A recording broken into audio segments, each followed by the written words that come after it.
गुरुर्ब्रह्मा गुरुर्विष्णु गुरुर्देव महेश्वर गुरुर्साक्षात् परब्रह्म तस्मै श्री गुरवे नमः। भक्ति भक्त भगवंत गुरु चतुर्नाम बबुएक, इनके पग बंधन किए नाशे विघ्न अनेक। बोलिए सद्गुरुदेव भगवान की जय। आइए अष्टावक्र गीता के इस दिव्योपदेश से हम आनंदित होते हुए 18वें प्रकरण के 80 सूत्र तक की हमने चिंतन मनन किया था कल तक में। आज 81वां सूत्र से हम चिंतन मनन प्रारंभ कर रहे हैं। कुल 100 इसमें ज्ञान शतक है। 100 सूत्र से ये 18वां प्रकरण है। बढ़िया दिव्य उपदेश दोनों के बीच में चल रही है। दोनों आत्मा ज्ञानी है, जो दोनों तृप्त हैं। वैसे एक बार ज्ञान प्राप्त हो जाए तो हर क्षण, हर पल, हर अवस्था, हर देश भेष परिवेश में वो समान भाव से अत्यंत तृप्तता की अनुभव कर लेता है। तृप्ति तभी संभव है जब ज्ञान प्राप्त हो। अतृप्त तभी तक रहती है जब अज्ञान उसके अंदर में विद्यमान रहता है। ऐसा दिव्य विलक्षण ज्ञान की ये समुच्चय पुंज अष्टावक्र गीता की आज अब 81वां सूत्र से हम चिंतन मनन कर रहे हैं। आइए। नैव प्रार्थयते लाभं नालाभेनानुशोचितः धीरस्य शीतलं चित्तम् अमृतेनैव पूरितम्। अर्थात धीर पुरुष का चित्त अमृत से पूरित हुआ शीतल है, इसलिए न वो लाभ के लिए प्रार्थना करता है और न हानि के लिए ही कभी चिंता करता है। तो इस सूत्र में अष्टावक्र जी कहते हैं कि द्वैतवादी धर्म ईश्वर को जीव से भिन्न मानता है, इसलिए वह प्रार्थना करता है, उसकी कृपा की भीख मांगता है, उसकी सहायता मांगता है। वह ईश्वर को सर्वशक्तिमान, दयालु, कृपालु, नियंता, स्रष्टा, सहायक आदि मानता है तथा स्वयं को निर्बल, अशक्त, अज्ञानी, पापी जीव समझता है। इसलिए वह निरंतर पाप का, परमात्मा का कृपा प्रसाद पाने हेतु प्रार्थना करता है, लाभ के लिए प्रार्थना करता है, दुख निवारण हेतु प्रार्थना करता है, शत्रु विनाश हेतु प्रार्थना करता है, सुख शांति समृद्धि हेतु प्रार्थना करता है। किंतु योगी अद्वैतवादी होते, उन्हें प्रार्थना करने की जरूरत ही नहीं पड़ती है। वो किससे प्रार्थना करें जब वो परमात्मा जो स्वरूप है वही स्वरूप अपने आप को जब आरोपित कर लेता है, दोनों का एक ही स्वरूप अद्वैत में जब स्थित हो जाता है, द्वैत नहीं होने से वहां पर प्रार्थना किसकी करें? क्योंकि प्रार्थना तभी हो जाती है जब द्वैत भावना हो, एक से अलग हो, अर्थात कम से कम दो होना जरूरी होती है, तभी प्रार्थना संभव है। तो यहाँ तो योगी लोग जो ज्ञानी होते हैं वो तो एक ही तत्व को ही सारा संपूर्ण जगत देखते हैं, तो उनके लिए कोई है ही नहीं कि जिसके लिए वो मतलब प्रार्थना करें। वह सृष्टि से भिन्न, जीव से भिन्न किसी ईश्वर को मानता ही नहीं है। शरीरस्थ आत्मा ही उसका ईश्वर है, वही ब्रह्म है। जब वह उसे जान लेता है तो वो कहता है कि मैं ही ब्रह्म हूं, मेरे से भिन्न कोई ब्रह्म है ही नहीं। ऐसा योगी आत्मा के परमानंद में सर्वथा निमग्न रहता है। अगले सूत्र में कहते हैं, न शांतम स्तौति निष्कामो न द्रष्टम अपि निंदति सम दुख सुख तृप्त किंचित कृत्यम न पश्यति। अर्थात निष्काम पुरुष न तो शांत पुरुष की प्रशंसा करता है, न दुष्ट को देखकर निंदा करता है। वह सुख दुख को समान समझता हुआ तृप्त है, उसे करने को कुछ भी नहीं दिखता है। तो इसमें अष्टावक्र जी ये कहना चाह रहे हैं कि भीतर जो भरा है वही बाहर निकलता है। यदि भीतर प्रेम, दया, करुणा, अहिंसा, सहृदयता आदि गुण भरे हैं तो बाहर प्रशंसा, सहायता, सेवा, धन्यवाद, आशीर्वाद आदि के रूप में प्रकट होंगे। किंतु जिसके भीतर घृणा है, हिंसा है, अहंकार है, स्वार्थ है, ईर्ष्या है, क्रोध आदि भरा हुआ है तो बाहर भी वही निंदा, झगड़ा, क्लेश, जिद्द, आग्रह, दुराग्रह, दूसरों को सताना, यातना देना, हिंसा, छीना, झपटी आदि अनेक रूपों में प्रकट होगा। इन बाहरी लक्षणों को देखकर उसके भीतर का क्या भरा है उसे जाना जा सकता है। निंदक के न्यस्त स्वार्थ होते हैं, जिनके पूर्ति न होने पर वह निंदक बन जाता है। लोमड़ी को अंगूर न मिलने से ही उन्हें खट्टे कहते हैं, कहती है मिलने पर, खट्टे होने पर भी वो मीठे कह देते हैं। काम से पीड़ित को काम को गाली देते हैं। धन में जिनका लाभ है न मिलने पर वही धन को पाप कहता है। कमजोरी ही बहादुरी की ढींग हाँकता है। निंदा करना ही दुष्टता है। सज्जन किसी की निंदा नहीं करते हैं, किंतु ज्ञानी प्रशंसा भी नहीं करता। निंदा और प्रशंसक दोनों वासनाग्रस्त है। तो अगले सूत्र में कहते हैं धीरो न द्वेष्टि संसारा आत्मानं न दिदृक्षति हर्षामर्ष विनिर्मुक्तो न मृतो न च जीवति। अर्थात धीर पुरुष न संसार के प्रति द्वेष करता है और न आत्मा को देखने की इच्छा करता है। हर्ष और शोक से मुक्त वह न मरे हुए जैसे है और न जीवित जैसा। तो इस सूत्र में अष्टावक्र जी कहते हैं राग होने से ही द्वेष पैदा होता है। राग के कारण ही आसक्ति होती है, उसी से अपेक्षाएं होती है, जिनके पूरा न होने से ही द्वेष पैदा होता है। ज्ञानी का संसार से कोई राग नहीं होता है, जिससे न उसकी आसक्ति होती है न उसकी अपेक्षाएं ही होती है। इसलिए वह उससे द्वेष भी नहीं करता। वह संसार को अर्थहीन समझ लेता है। फिर द्वेष कैसा हो जाए, किससे हो जाए? द्वेष करना भी उसको महत्वपूर्ण मानना है। मौत तो हीन से कोई द्वेष नहीं करता है। किसी प्रकार वह आत्मा को देखने की इच्छा भी नहीं करता है। आत्मा अदृश्य है, उसे देखा नहीं जा सकता है। उसकी अनुभूति होती है, उसका बोध होता है। देखने की इच्छा होने भी वासना है, एवं वासना के रहते आत्मानुभूति होती है ही नहीं है।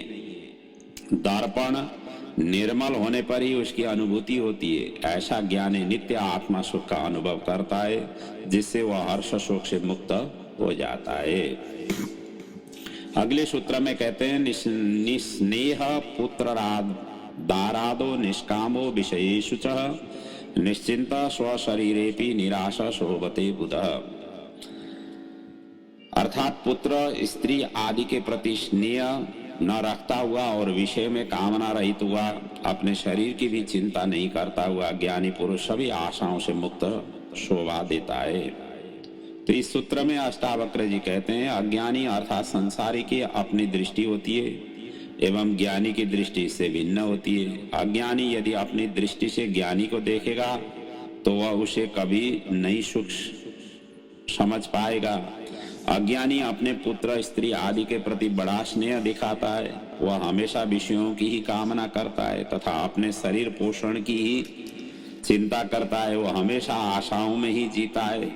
इसके पीछे उसकी आसक्ति एवं वासनाएं ही है। उसके लिए स्वयं के संकीर्ण निहित स्वार्थ है उसके जिससे वह ऐसा कर रहा है। ज्ञानी का भी पुत्र, स्त्री आदि के प्रति स्नेह तो होता है, किंतु उसके प्रति कामनाएं, वासनाएं एवं पागलपन नहीं होता है। वह भी शरीर रक्षण तो करता है, किंतु उसके रक्षण की चिंता वो नहीं करता है।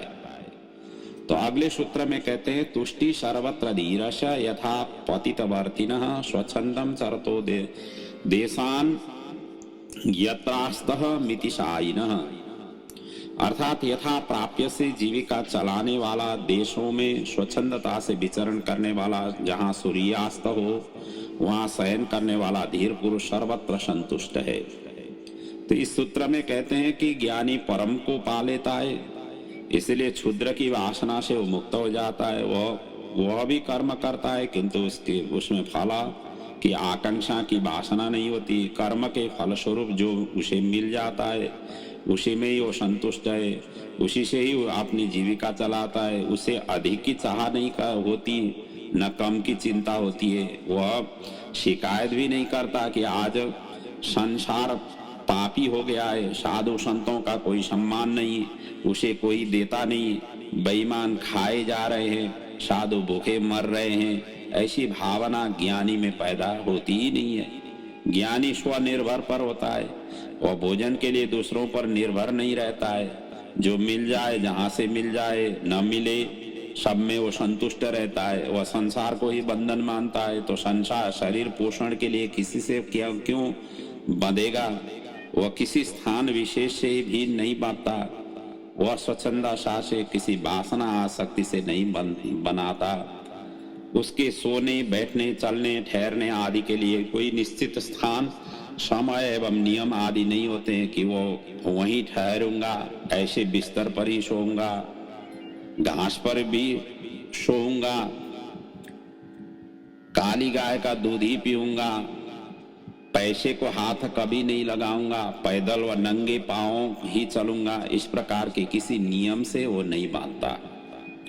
अगले सूत्र में कहते हैं कि पततु देतु वा देहो नाश्य चिंता महात्मना स्वभाव भूमि विश्रांति विस्मृता शेष संसृते। अर्थात जो निज स्वभाव रूपी भूमि में विश्राम करता है और जिसे संसार विस्मृत हो गया है, उस महात्मा को इस बात की चिंता नहीं है कि देह रहे या जाए। तो अष्टावक्र जी कहते हैं कि ऐसा ज्ञानी सांसारिक नियमों और बंधनों में न जीकर अपने आत्मा के स्वभाव में जीता है। वह संसार को विस्मृत कर देता है। जिसकी किसी प्रकार की वासना ही नहीं है वो रही, वह देह की वासना को भी छोड़ देता है। जिसकी शरीर में आसक्ति होती है वही अधिक जिंदा रहना चाहता है। मृत्यु के समय उसके प्राण छूटते ही नहीं है। वह जीवन और मृत्यु के बीच संघर्ष करता है। यमदूत उसे खींचते हैं किंतु वह संसार छोड़ना नहीं चाहता, इसलिए जबरदस्ती उसे पकड़ कर ले जाना पड़ता है। उसके संबंधी गंगाजल, तुलसी देकर, गौदान एवं एकादशी दे देकर उसके प्राण छुटाते हैं। यह सब होता है देहाशक्ति के कारण, किंतु ज्ञानी देहाशक्त नहीं होता, इसलिए मृत्यु के समय उसे कोई संघर्ष नहीं करना पड़ता। वह मृत्यु को भी आनंद के साथ स्वीकार करता है। उसे वह गृह परिवर्तन से अधिक महत्व नहीं देता। जो जीवन में शांति एवं संतुष्ट रहा है उसको मृत्यु के समय भी शांति का अनुभव ही होता है। अगले सूत्र में कहते हैं अकिंचना कामाचार हो निर्द्वंद छिन्न संशय अशक्त सर्वभावेषु केवलो रमते बुध।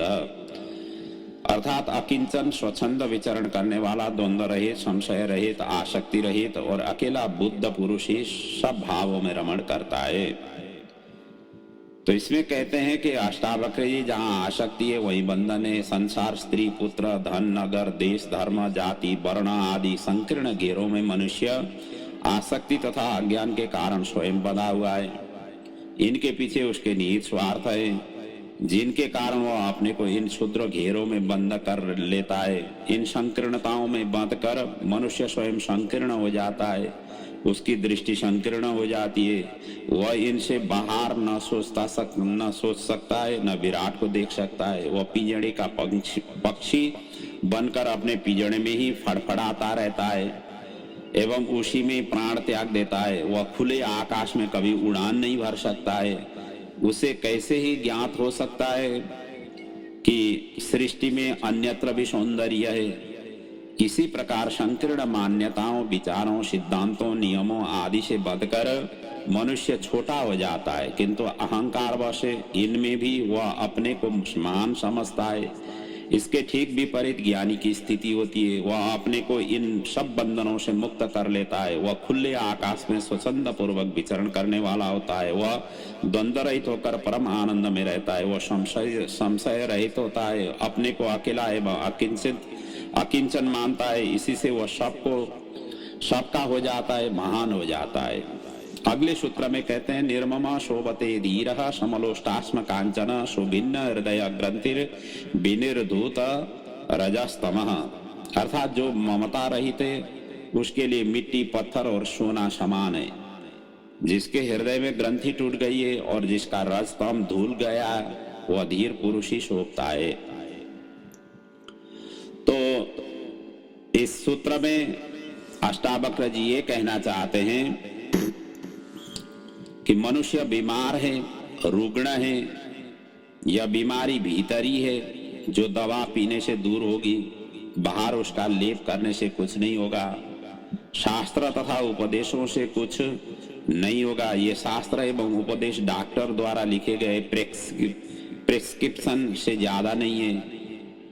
एनासिन का फार्मूला जान लेने से सिर दर्द जाएगा नहीं, पानी कैसे बनता है यह जान लेने से प्यास बुझेगी नहीं, उसे भीतर लेना पड़ेगा। उसी प्रकार वस्तुओं का मूल्य ममता के कारण है। कपड़े छोड़ देने से, राख लपेटने से, भूखे मरने से अथवा कुटिया बनाकर रहने से ममता का छूटना आवश्यक नहीं है। जब तक भीतर ममता है, वस्तुओं में भेद ज्ञात होगा। सोना पत्थर और मिट्टी में भेद मालूम होगा। सोना मूल्यवान ही इसीलिए मालूम होता है कि उसके प्रति ममता है, मोह है, अन्यथा वह निर्मूल्य है। आवश्यकताएं पूरी करना है ही आसक्ति नहीं है, न बुरा ही है, किंतु आसक्ति के कारण अनावश्यक वस्तुओं का परिग्रह करना बुरा है। कई व्यक्ति मकान, जमीन, जायदाद, धन आदि का परिग्रह आवश्यक पूर्ति के हेतु न करके अहंकार तृप्ति के हेतु करते हैं। यह मानसिक रुग्णता है। अपनी इज्जत, प्रतिष्ठा, सम्मान आदि का मापदंड वो वस्तुएं मानते हैं। निज की श्रेष्ठता न होने से ही वे वस्तुओं द्वारा अपनी श्रेष्ठता बताना चाहते हैं कि किंतु ज्ञानी स्वस्थ चित्त वाला होता है, उसमें मानसिक रुग्णता नहीं होती, वह स्वस्थेंद्रिय होता है। उसकी हृदय ग्रंथि खुल जाती है, उसका रज और तम धूल कर शुद्ध सत्व बच जाता है, रहता है। वह ममता रहित, आसक्ति रहित, निर्द्वंद हो जाता है। अतः उसके लिए मिट्टी, पत्थर और सोने में भेद नहीं दिखाई देता। ऐसा आसक्ति रहित ज्ञानी पुरुष ही शोभा देता है। अगले सूत्र में कहते हैं, सर्वत्रानवधानस्य न किंचित वासना हृदि मुक्तात्मानो वितृप्तस्य तुलना की न जायते। अर्थात जो सर्वत्र व्यवधान से मुक्त उदासीन है और जिसके हृदय में कुछ भी वासना नहीं है, ऐसे तृप्त हुए मुक्तात्मा की किसी के साथ तुलना हो सकती है क्या? तो इस सूत्र में अष्टावक्र जी कहते हैं कि वासना से ही इच्छाएं पैदा होती है तथा इच्छाएं अनंत हैं, वो कभी भी पूरी नहीं की जा सकती है। ऐसा वासना युक्त व्यक्ति सब प्रकार भी अतृप्त ही रहता है। सिकंदर संसार विजय करके भी अतृप्त ही मरा। बड़े से बड़े पूंजीपति भी अतृप्त मरते हैं, किंतु जिसकी वासना नष्ट हो गई है वह जो कुछ है उसी में ही तृप्त है, न हो तो भी वो तृप्त है। तो बुद्ध राजकुमार होकर तृप्त नहीं थे, किंतु ज्ञान प्राप्ति पर वासना रहित होकर के तृप्त हो गए। जिसमें वासना है वो हमेशा व्यवधानों में ही उलझलता रहता है, उसको समाधान मिलता ही नहीं। जबकि ज्ञानी वासना मुक्त होने से व्यवधान मुक्त हो जाता है। अगले 90 सूत्र में कहा गया है, जाना न अपि न जानाति, पश्यन् न अपि न पश्यति, ब्रुवन् न अपि न च ब्रूते, कोऽन्यो निर्वासना धृते। अर्थात वासना रहित पुरुष के अतिरिक्त दूसरा कौन है? जो जानता है वह जानता हुआ भी नहीं जानता है, देखता हुआ भी नहीं देखता है, बोलता हुआ भी नहीं बोलता है। तो इस सूत्र में अष्टावक्र जी कहते हैं, ज्ञानी तथा अज्ञानी के जानने, देखने तथा बोलने में बड़ा अंतर होता है। अज्ञानी अहंकार तथा वासना से ग्रस्त होता है और वही अभिव्यक्ति वो बाहर प्रकट कर लेता है। वह अपने ही स्वार्थ के कारण अंधा हो जाता है, जिससे उसके जानने, देखने तथा बोलने में संकीर्णता होती है, उदारता नहीं होती है। वह अहंकार वश जिसे नहीं जानता है उसके भी जानने का दावा करता है, जिसे वह नहीं देखता है उसको भी वो देखने का दम भरता है। आत्मा और परमात्मा को उसने न जाना है न देखा है, किंतु इनकी सत्यता की रोज दुहाई देता है कि आत्मा है, परमात्मा है, पुनर्जन्म है, स्वर्ग नरक है। तुम परमात्मा को नहीं मानते, तुम नास्तिक हो, अज्ञानी हो, नरक जाओगे आदि निरंतर वो कहता ही रहता है, बकता ही रहता है। जबकि ज्ञानी सब कुछ जान लेता है, फिर भी कहता है कि मैं कुछ नहीं जानता। वह सब कुछ स्पष्ट प्रत्यक्ष देखता हुआ भी कहता है कि मैं कुछ नहीं देखता। वह बोलता भी है तो भी उसमें दुराग्रह नहीं होता, क्योंकि वह वासना एवं अहंकार रहित है। ऐसे ही ज्ञानी की तुलना किसी से नहीं की जा सकती है। तो अगले सूत्र में कहते हैं, भिक्षुर्वा भूपतिर्वापी यो निष्काम शशि शोभते भावेशु गलिता यस्य शोभानः अशोभनामति। अर्थात जिसकी सब भावों में शोभन अशोभन बुद्धि गलित हो गई है और जो निष्काम है वही शोभायमान है, चाहे वह भिखारी हो या भूपति। अर्थात इसमें अष्टावक्र जी ये कहना चाहते हैं, जीवन एक त्रिवेणी है जिसमें गंगा और यमुना तो प्रकट है, किंतु तीसरी सरस्वती गुप्त है। जीवन में भी शरीर और मन तो प्रकट है, किंतु चेतना गुप्त है। अज्ञानी शरीर और मन को ही जानता है, किंतु ज्ञानी चेतना को भी जान लेता है। जो मन के तल पर ही जीते हैं, उन्होंने सृष्टि को दो में विभाजित कर दिया। इस विभाजन के कारण ही सृष्टि में भेद दिखाई देता है, किंतु ज्ञानी उस गुप्त शक्ति चेतना को भी जान लेता है, जिससे समस्त भेद समाप्त होकर एकत्व का अनुभव हो जाता है। उसी को सत्य तथा ज्ञान कहा गया है। भेद मात्र अज्ञान के कारण है। स्वर्ग नरक और मोक्ष, संसार परमात्मा और ब्रह्म, सुख दुख और आनंद, राग विराग और वितराग, दुर्जन सज्जन और जीवन मुक्त, साधु असाधु और संत आदि में प्रथम दो शब्द मन की ही व्याख्या है। मन वासना युक्त है, विलासी है, स्वार्थी है, वह हमेशा भेद ढूंढता है, अच्छे बुरे में भेद करता है, लाभ हानि, जय पराजय, श्रेष्ठ प्रशोभन अशोभन, राजा रंक, त्याग और ग्रहण, हिंसा अहिंसा आदि में भेद करता है। अपनी ही वासना एवं स्वार्थी के जो अनुकूल होता है उसे अच्छा तथा प्रतिकूल होने पर बुरा कह देता है, किंतु ज्ञानी मन के पार हो जाता है, उसका अस्तित्व से मिलन हो जाता है, अस्तित्व में कोई भेद नहीं है रहता, इसलिए ज्ञानी ही समत्व बुद्धि वाला होता है। तो आगे जाकर के अगले सूत्र में कहते हैं, क्व स्वच्छंदम क्व संकोच क्वचः तत्व विनिश्चय निर्व्याजार आर्जव भूतस्य चरितार्थस्य योगिना। अर्थात निष्कपट सरल और यथार्थ चरित्र वाले योगी को कहाँ स्वच्छंदता है, कहाँ संकोच है और कहाँ तत्व का निश्चय है। तो इस सूत्र में अष्टावक्र जी कहते हैं, जो योगी ज्ञान को उपलब्ध हो गया है, जिसने सृष्टि के मूल तत्व आत्मा को जान लिया है, वो निष्कपट सरल तथा यथार्थ चरित्र वाला हो जाता है। उसके लिए स्वच्छंदता, संकोच तथा तत्व का निश्चय जैसी कोई धारणा नहीं होती। वो स्वयं इन सबसे पार अस्तित्व के साथ ही जीता है। अस्तित्व ही इसका अनुशासन, नियम एवं संयम होता है। वो मानस तल की स्वच्छंदता, संकोच आदि के पार हो जाता है, यही उसका विवेक है। तो अगले सूत्र में कहते हैं, आत्मा विश्रांति तृप्तेन निराशेन गतार्तिनः अंतर यदून भूयते तत्कथम कस्य कथ्यते। अर्थात आत्मा में विश्राम कर तृप्त हुए आशा रहित और शोक रहित ज्ञानी के अंतस में जो अनुभव होता है उसे कैसे और किसका कहा जाए, किसको कहा जाए।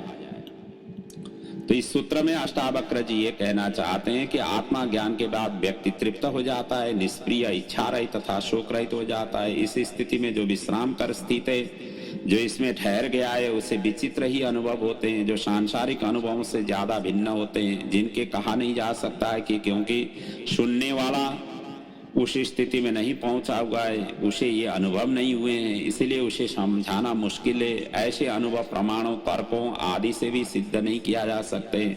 जिस प्रकार 10 वर्ष के बच्चों को रमण सुख नहीं समझाया जा सकता है, किसी के दुख, दर्द, पीड़ा, जलन आदि को दूसरे को नहीं दिखाया जा सकता है, अंधे को सफेद, लाल, हरा आदि रंगों का ज्ञान नहीं कराया जा सकता है, उसी प्रकार आत्मा सुख को शब्दों में नहीं उतारा जा सकता है। इसीलिए ज्ञानी मौन हो जाते हैं।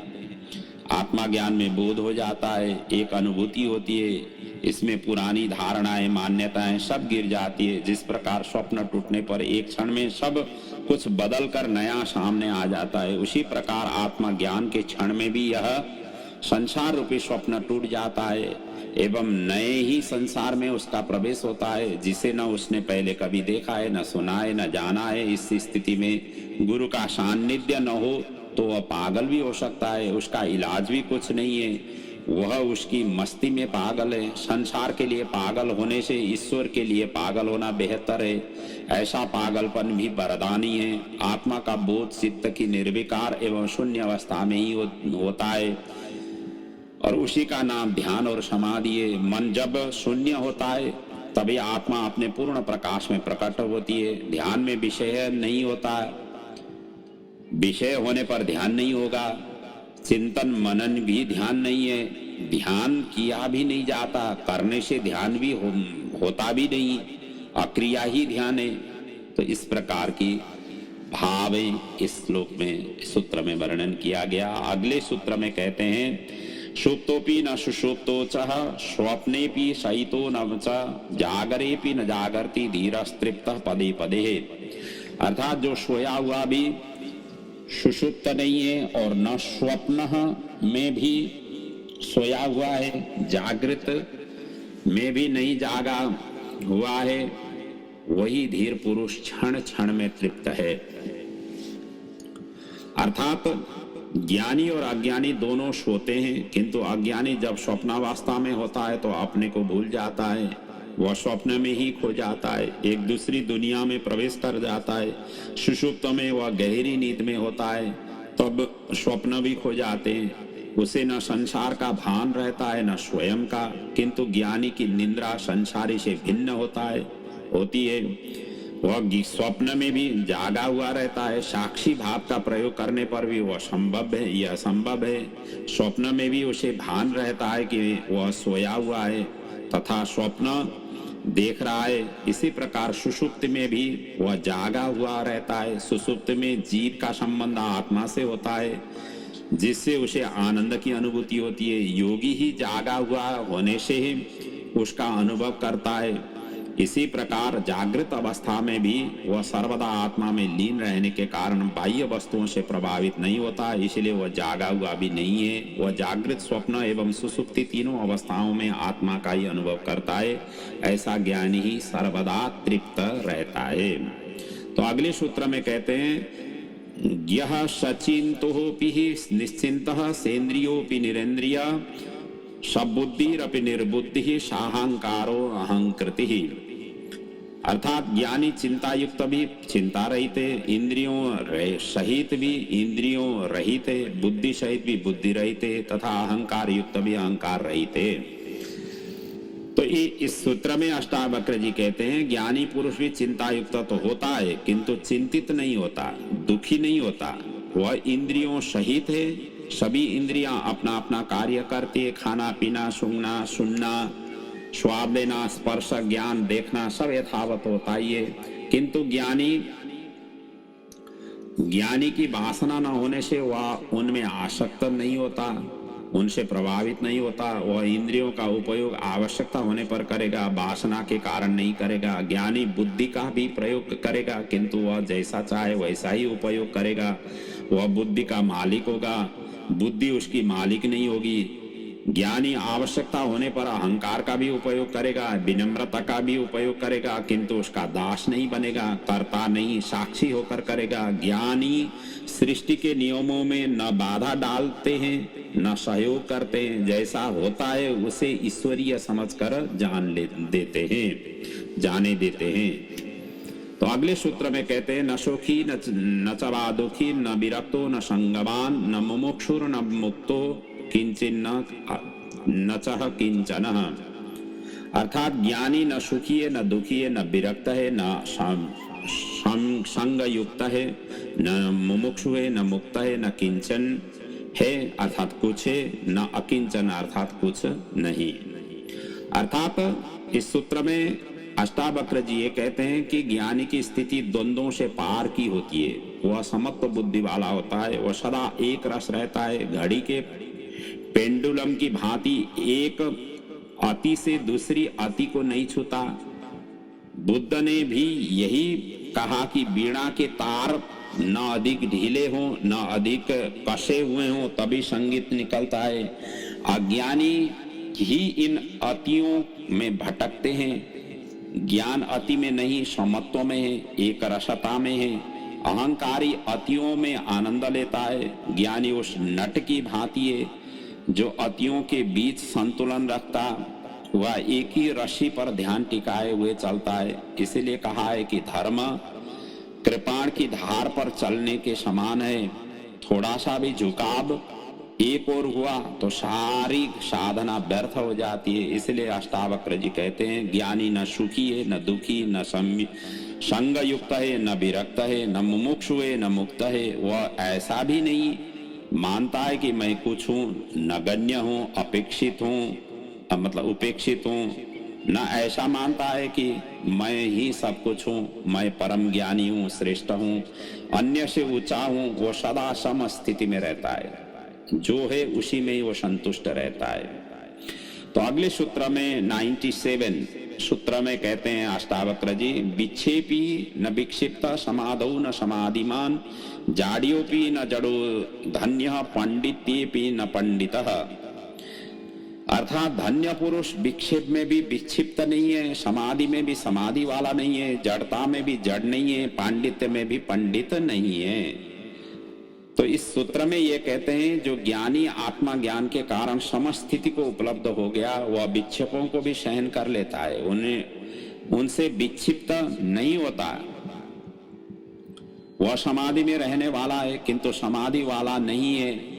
जो समाधि का निरंतर अभ्यास करता है वह नेताओं उद्यमियों जैसा भाग दौड़ नहीं करता है। इसलिए जड़वत ज्ञात होता है, किंतु वह जड़ नहीं है, पूर्ण चैतन्य है, जागरूक है। उसमें पांडित्य तो है, पूर्ण ज्ञान है, किंतु अन्य पंडितों जैसा न उसमें अहंकार है, न पांडित्य प्रदर्शन की भावना ही है। वह तर्क वितर्क में विश्वास न करके ज्ञान को सहज एवं स्वाभाविक रूप से जैसा है वैसा ही उसने जाना है, प्रस्तुत कर देता है। अगले सूत्र में कहते हैं, मुक्तो यथा स्थिति स्वस्थ कृता कर्तव्य निवृत, समा सर्वत्र वैतृष्णा न स्मरन्त्य कृतम कृतम। अर्थात मुक्त पुरुष सब स्थिति में स्वस्थ है, किए हुए और करने योग्य कर्म में तृप्त है, सर्वत्र समान है, तृष्णा के अभाव में किए और अनकिए कर्मों का स्मरण नहीं करता है। तो इस सूत्र में ये कहते हैं कि अष्टावक्र जिसे ज्ञान हो गया है वही मुक्त है, अज्ञानी बंधनग्रस्त है और रुग्ण है, कामना वासना अहंकार से पीड़ित है। जो इन बंधनों को तोड़ चुका है ऐसा मुक्त पुरुष ही स्वस्थ है। वह किए तथा करने योग्य कर्म दोनों से तृप्त है, किए पर न चिंता करता है, न शोक करता है, न प्रसन्न होता है, तथा करने योग्य कर्म के प्रति उसकी वासना नहीं होती, फल की आकांक्षा नहीं होती, कर्मों को सहज भाव से वो कर लेता है, दोनों में समान रूप से व्यवहार करता है। किए और अनकिए कर्मों का स्मरण वही करता है जिसमें तृष्णा होती है, लाभ हानि का हिसाब वही रखता है जिसे कुछ पाना है। ज्ञानी को न कुछ पाना है न छोड़ना है, इसलिए न वह पश्चाताप करता है न प्रसन्नता एवं गर्व का अनुभव करता है।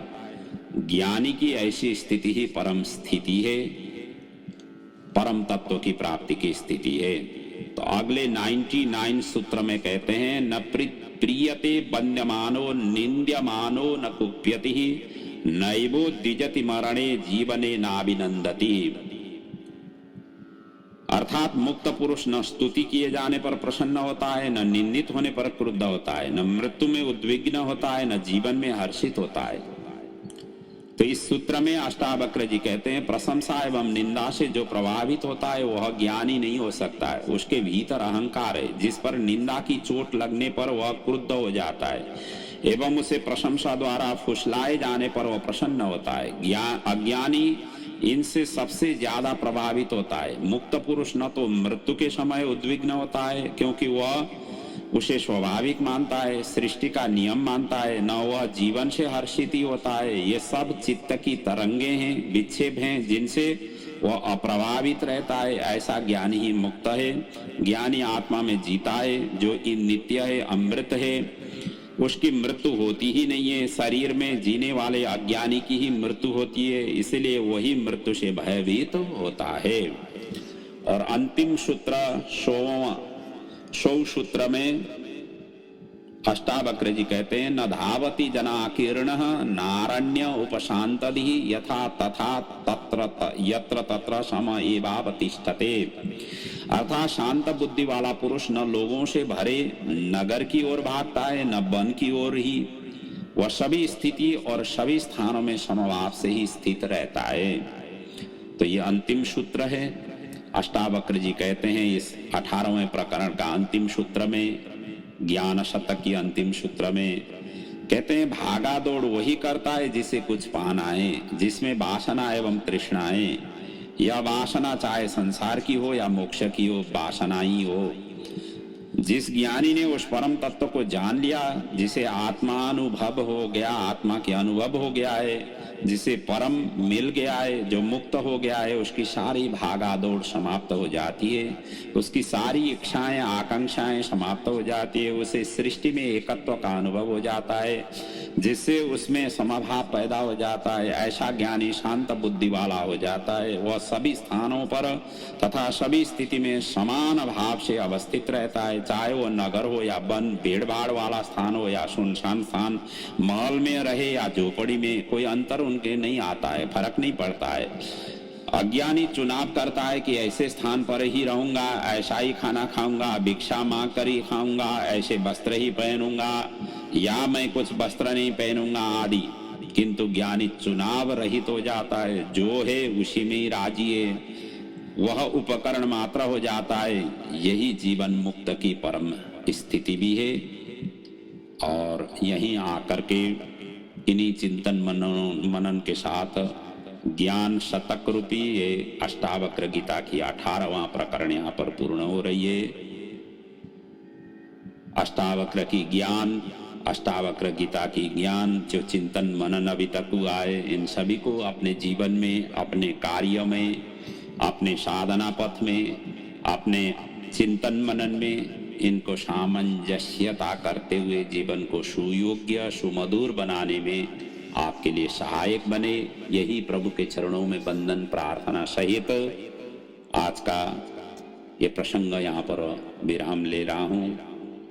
और बाकी अब 2 ही अध्याय रह गए हैं, प्रकरण रह गए हैं, छोटे छोटे ही हैं।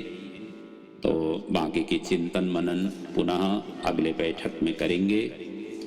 ओम पूर्णमदः पूर्णमिदं पूर्णात् पूर्णमुदच्यते पूर्णस्य पूर्णमादाय पूर्णमेवावशिष्यते। ओम शांति शांति शांति। ओम।